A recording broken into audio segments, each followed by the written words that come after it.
Alright guys, welcome back to another video. It's your man Jay Will. So I decided to put this video together, and some people have asked me about the 8 or the 10, and I decided to use the 8 instead of the 8 Plus because the 8, the size is closer. It's a little bit different for things I'm gonna get to later. So I wanted to share with you, first of all, I want to say this video is totally subjective. You totally can disagree if you want to. These are my opinions and my own, and this is how I feel about both of these devices at this very moment. It is November 30th, 2017. So let's start this off. So here's 8 reasons why the iPhone 8 is possibly better than the iPhone 10 or more realistic for purchasing. So let's go. First thing is the fingerprint reader. It has one. A lot of people can't make the jump to just facial recognition, and I totally understand. After having the iPhone 10 since launch, I knew before I had the phone that it might be a little annoying at one point to use the facial recognition for everything, but I will say that the facial recognition works pretty much all the time that I use it, except for really bright sunlight. It has trouble doing it, so I have to put the pin in, but for the most part, the facial recognition works, but it's nothing like having the convenience of a fingerprint reader. Just jump right up, boom, you hit your fingerprint reader no matter what. In the dark, you don't have to worry about anything. It just works. So that's the first thing. The next thing is kind of the obvious: price. Well, the iPhone 8 only costs about $669 or something like that, or $699. This costs at $999, so the price is substantially more, and you're not getting that much more for, you'll see, keep watching. So the price is definitely a reason why I would tell a person to get the iPhone 8 over the iPhone 10. And one reason for that is jumping into the next thing here is the software. You're getting pretty much the same software on these phones. You're not getting anything different.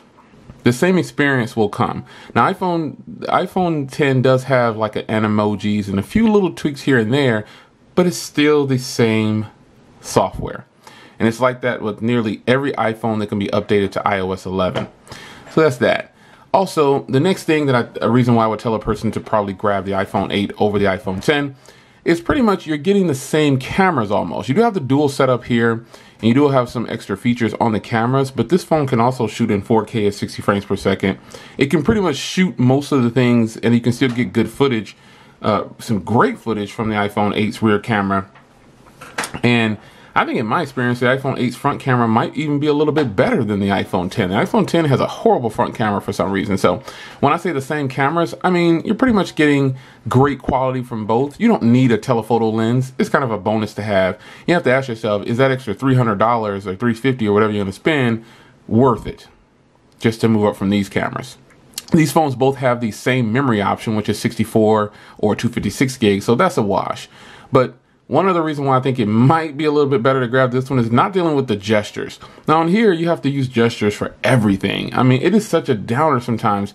You might not need to close things. This is Apple's excuse. Well, you don't really need to close applications. Well, you might want to close applications sometime. With the iPhone 8, it's super easy to close out everything when you swipe it away. Over here, there's extra steps, and so it's not really multitasking anyway. It's just moving between apps. But that's just something you should take into consideration before you decide to pick up the iPhone 10. A lot of swiping, a lot of gestures. Next is the traditional 16:9 ratio is right here on the iPhone 8. On the iPhone 10, you have this notch up here. Now you might be able to see it at this moment, but the screen, the resolution is 18:9, and it's not formatted in all apps. It's just not being utilized and taken advantage of at this very moment. So the iPhone 8 runs the traditional setup. Everything works right on it. All apps are flowing right. Everything is just right. So at the moment, the 16:9 ratio obviously is the traditional, and it's probably going to go away. Apple's probably not going back to this design. But the fact is, this is probably the better design of screens when it comes to these. Now, this does have what they call a full display, but it's not taking advantage of the full display like it should. The notch, or the area up there with the cameras, it is there. And obviously, personally, I don't notice it after a while, but that's just me. It doesn't bother me at all, but if I was going to recommend a phone and the person told me it was an iPhone, I would definitely not recommend this phone first over the iPhone 8 for that reason. The traditional screen size takes advantage of your videos and things like that, and it's really good. Next thing is, it's a little bit lighter in the pocket, and it's a little bit lighter in the hand. It's a little bit more compact as well. Now you do get a bigger screen over here, but again, is it really taking advantage of that bigger screen compared to the 16:9 ratio? Probably not. So it's a little bit easier on your pocket, not financially, but in weight. So that's something to consider as well.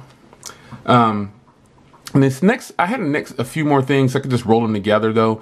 Kind of the size of the phone. Like I said, it's a little bit smaller, a little bit easier on your pocket. And then accessories. You have to buy all new accessories with this phone.